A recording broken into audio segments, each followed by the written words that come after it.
નવરાત્રિથી દિવાળી સુધીમાં જિલ્લામાં અલગ અલગ વિસ્તારમાં થયેલ ચોરી અને ઇંગ્લિશ દારૂના ગુનામાં ભાવનગર પોલીસની નક્કર કાર્યવાહી.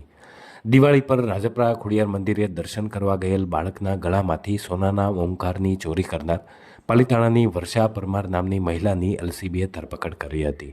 આ ઉપરાંત ઉમરાળા પોલીસ મથકે ઇંગ્લિશ દારૂ સંદર્ભે નોંધાયેલ ગુનામાં પોલીસે ચિત્રા વિસ્તારની પૂનમ વણોદરા નામની મહિલાની ધરપકડ કરી હતી. અગાઉ કુંભારવાડા વિસ્તારમાં બુટ ભવાનીમાના મંદિરમાં ચોરીની ઘટના બની હતી, જે અંગેની તપાસમાં એલસીબીએ આરોપી હરીશ ઉર્ફે કાળુ મકવાણાની ચોરીના મુદ્દામાલ સાથે ધરપકડ કરી છે. આલંગ પંથકમાં ફેક્ટરીમાંથી કોપર અને અન્ય ધાતુના ભંગારની લાખોની ચોરીની ઘટના બની હતી, જેમાં ક્રાઇમ બ્રાન્ચે 4 આરોપીઓને ઝડપી લીધા છે. આ ઉપરાંત બંદર રોડ વિસ્તારમાં અલગ અલગ કમ્પ્યુટર સહિતની સામગ્રીની ચોરીની ઘટના બની હતી, જેમાં ભાવનગર એસઓજીએ પાર્થ ગોહેલ નામના ઇસમની ધરપકડ કરી અને આગળની કાર્યવાહી હાથ ધરી હતી.